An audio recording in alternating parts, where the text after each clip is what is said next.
There is a trap that was built with good intentions. A trap constructed entirely from advice that sounds correct, that feels virtuous, that comes from a genuine place of wanting to be a better partner and a more emotionally intelligent man. The advice sounds like this: listen more. Be more empathetic. Do not make everything a debate. Prioritize her feelings. Make her feel heard. Avoid unnecessary conflict. Choose peace over being right. And all of that, in the right context, delivered with the right understanding of what it actually means, is legitimate. It is real advice. It reflects something true about what healthy relationships require from both people involved. But there is a version of all of that advice that gets absorbed and applied in a way that is subtly but critically different from what it was ever intended to mean. A version that produces not the warm, connected, deeply respected partnership it was supposed to produce, but something else entirely. Something that from the outside looks almost identical to genuine emotional intelligence, but that from the inside of the relationship produces completely opposite results. And by the time the damage is visible enough to be undeniable, it has usually been building for so long that both people have almost forgotten when it started.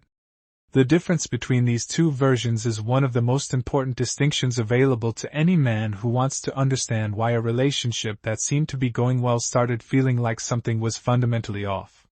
Started feeling like the connection was thinning. Like her engagement was flattening.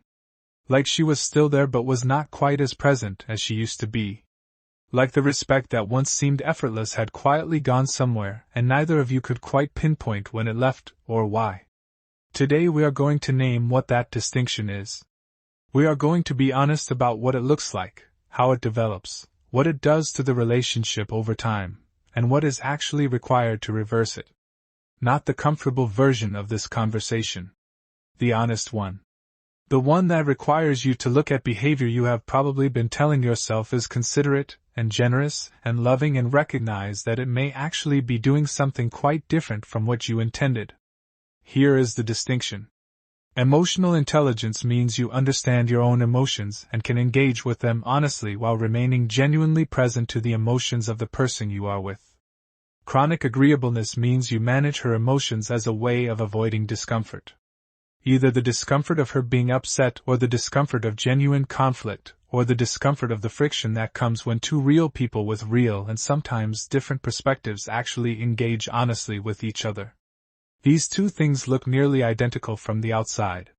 The emotionally intelligent man and the chronically agreeable man can produce almost identical surface behavior in any given interaction. Both listen carefully. Both respond with consideration. Both avoid unnecessary escalation. Both prioritize the emotional quality of the interaction over the satisfaction of winning any particular argument. And from a distance, from the outside, they can seem like they are doing the same thing. But inside the dynamic they are producing completely different results. Because the emotionally intelligent man is genuinely present.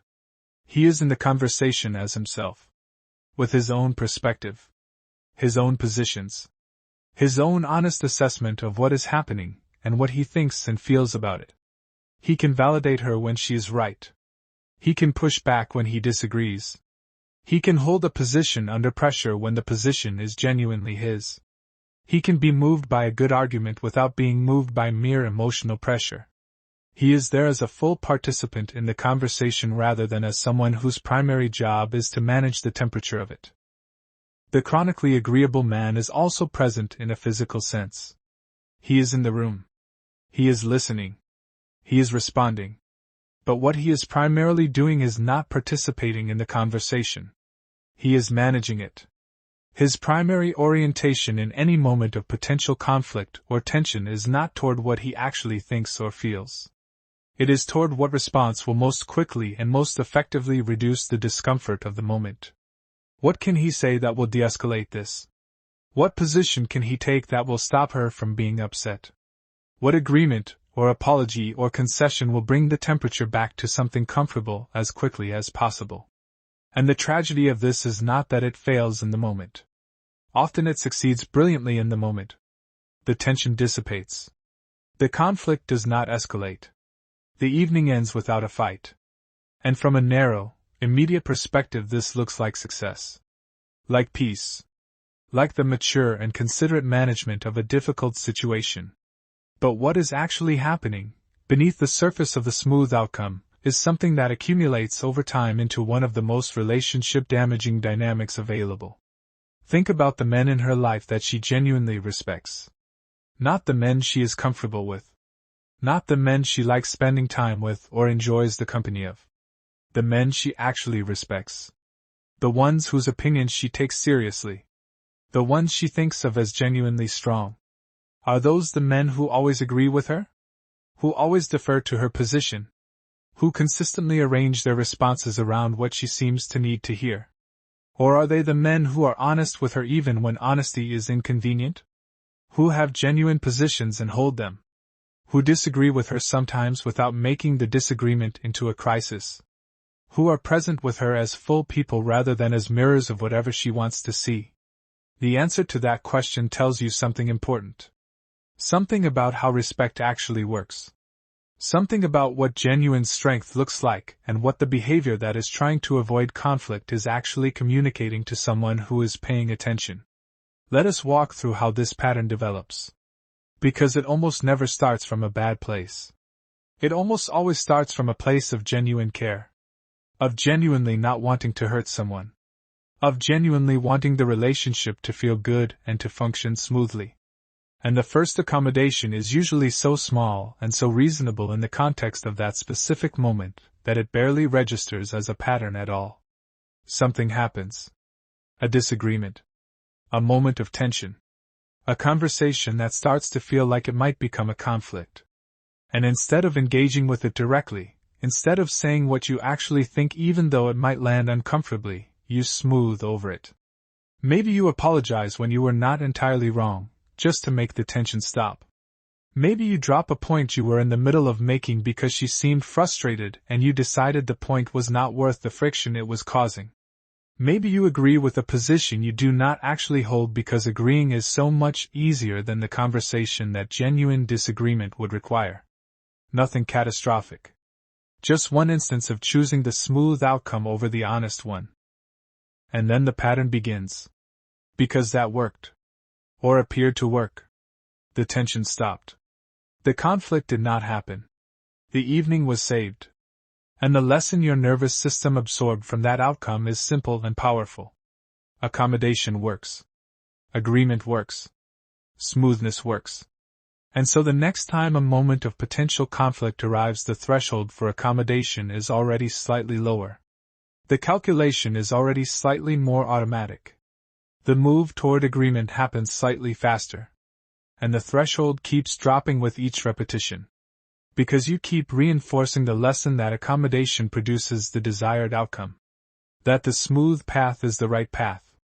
That the cost of honest friction is always higher than the cost of the concession. Meanwhile, she has been watching.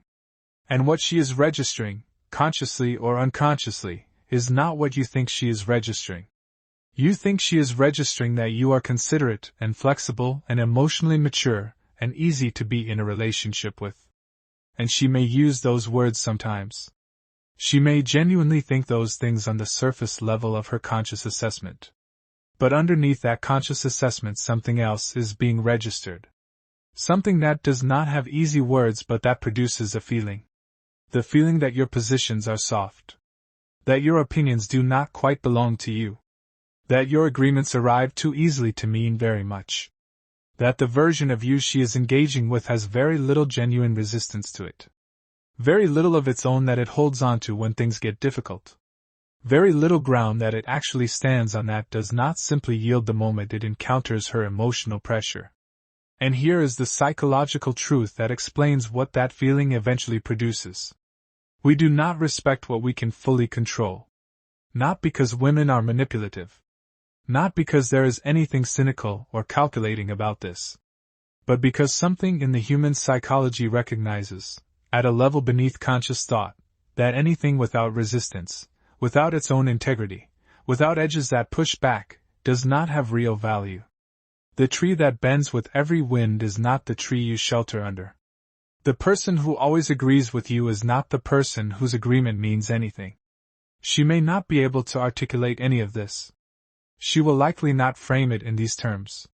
She may even, if asked directly, describe you as a great listener and a considerate partner. But her gut is running a different assessment. And her gut's assessment is what is actually shaping the quality of her emotional engagement with you. The quality of her attraction. The quality of her respect. And the quality of her desire to be genuinely present in the relationship rather than simply occupying it. The final stage of this pattern is the most damaging. And it is the one that is easiest to misread. She stops bringing real things to you.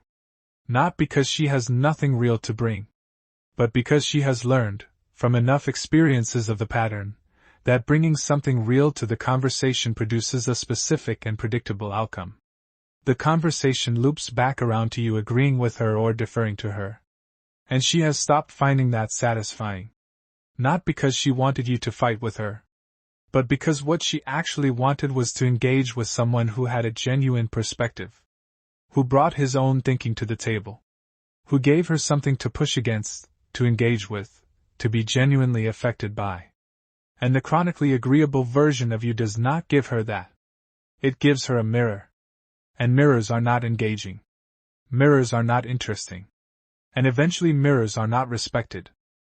When she starts looking elsewhere for that feeling, not necessarily with another man, but for the experience of engaging with someone who actually shows up as a full person with real opinions and real perspectives and real positions that they hold genuinely, that is when the real damage becomes visible.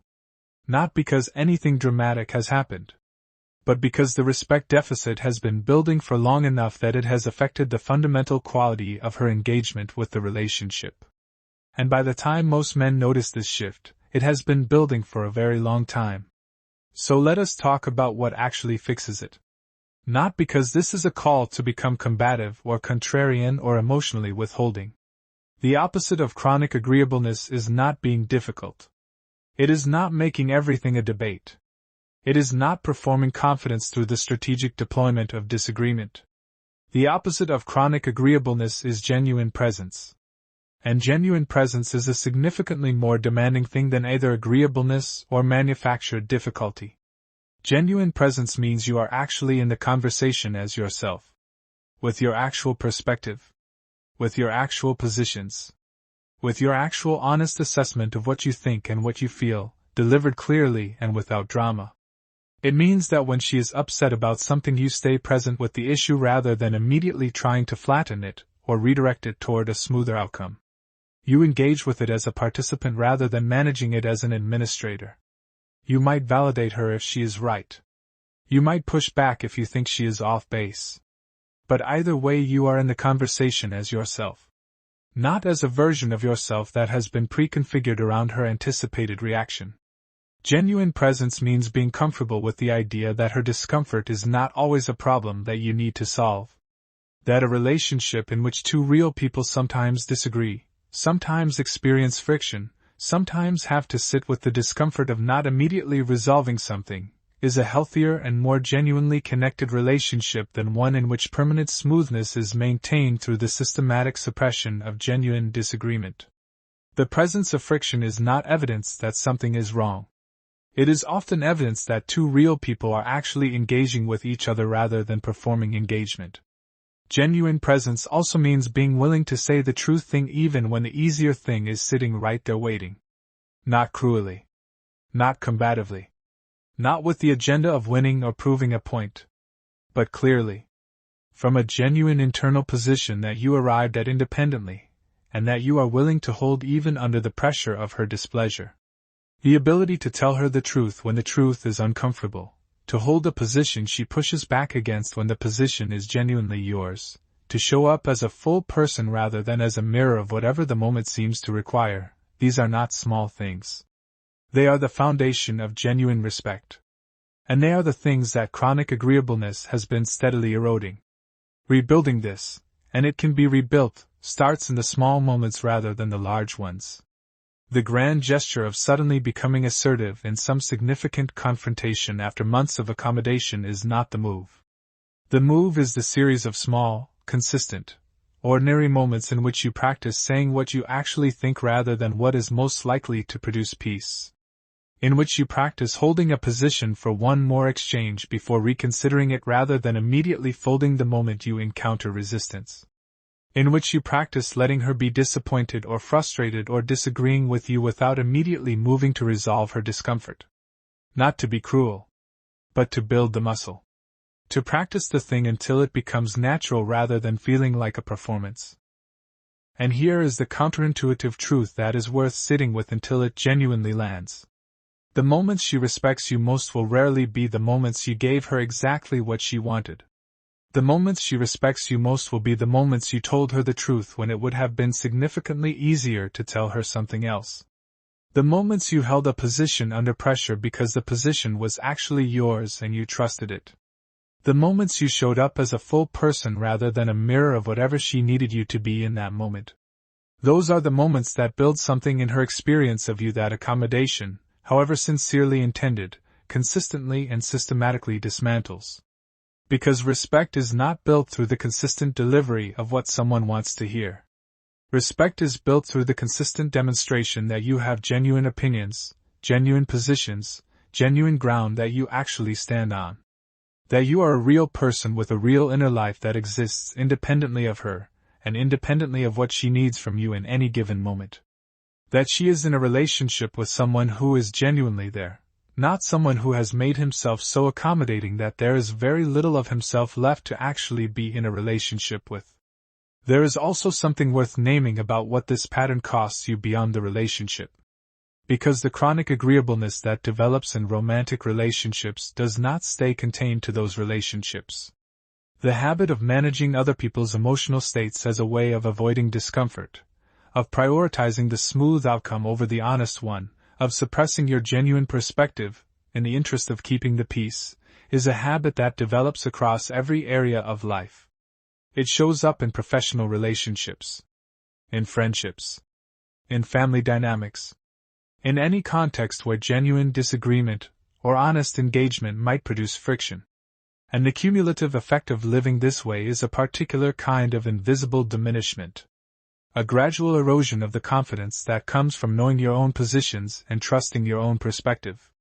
A growing uncertainty about what you actually think and feel and want, because so much of your cognitive and emotional energy has been spent tracking what others need from you rather than developing clarity about what is genuinely true for you. The work of building genuine presence, of developing the capacity to be honest even when honesty is uncomfortable, to hold positions under pressure, to let friction exist without immediately resolving it through accommodation. This work does not just improve your romantic relationships. It builds something in you that affects every area of your life. The man who can tell the truth clearly and without drama in a moment of relational tension is the same man who can speak with clarity and conviction in professional contexts, who can hold his ground in friendships without becoming defensive, who can engage with his own life from a position of genuine self-knowledge rather than from the anxious position of someone who has outsourced his sense of self to other people's approval. And that man, the one who has built that capacity, who shows up in his relationships with genuine presence and genuine honesty and genuine positions that he holds because they are genuinely his, is a man who generates respect naturally. Not through performance.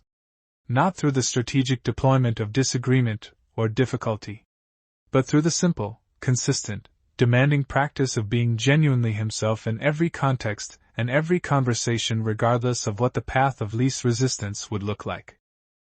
That is what genuine confidence actually looks like in a relationship. Not the performance of strength. Not the calculated withholding of agreement. Not the manufactured difficulty of someone who has learned that being agreeable costs him respect and has overcorrected into being deliberately difficult.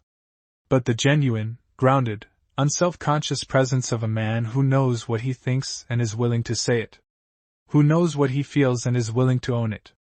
Who knows where he stands and is willing to stand there even when standing there is uncomfortable. Who is in the relationship as a full person rather than as an accommodation machine that has learned to disguise its primary function as love. She does not need you to always agree with her. She does not need you to always make her comfortable. She does not need you to always prioritize her emotional state over your own honest engagement with whatever is happening between you. What she needs, what the deepest part of her is actually looking for in a partnership, is a man who is genuinely there. Who is present as himself. Who brings his full honest perspective to the table and trusts that the relationship is strong enough to hold it. Who loves her enough to tell her the truth even when the truth is something she does not immediately want to hear. That man is more compelling, more attractive, more genuinely respected and more genuinely loved than the man who has made himself so agreeable that there is very little of himself left to actually love. Because you cannot fall in love with a mirror. You cannot respect someone whose primary mode of engagement with you is to reflect back whatever you seem to need. You cannot build something genuine and lasting with someone who has made the avoidance of your discomfort the organizing principle of his behavior toward you. The relationship she actually wants, the one she will stay in and grow in and bring her full self to, is the one in which she is in genuine partnership with someone who is fully and honestly present. Who disagrees with her sometimes. Who holds his ground sometimes. Who tells her the truth even when telling her the truth requires something from him. Who is, in every moment of the relationship, genuinely and completely there. Be that man. Not through performance. Through the consistent, demanding, deeply worthwhile practice of showing up honestly. In every small moment. In every ordinary conversation. In every instance where the easy path is available, and the true path is slightly harder. Choose the true path. Not because it is dramatic or because it will immediately produce visible results, but because over time, accumulated across thousands of small moments of genuine honest presence, it builds something in you and in the relationship that accommodation never could. It builds the kind of trust and the kind of respect that does not erode. That deepens rather than thins. That makes the relationship something both people are genuinely choosing rather than something one person is quietly tolerating while waiting for the courage to leave. That is what is at stake here. Not just her respect. Your own. And the relationship that becomes possible when two people who are both genuinely present, both genuinely honest, both willing to bring their full selves to the table even when doing so requires something real from them, actually build something together. That relationship is worth it. And you are capable of being the man it requires.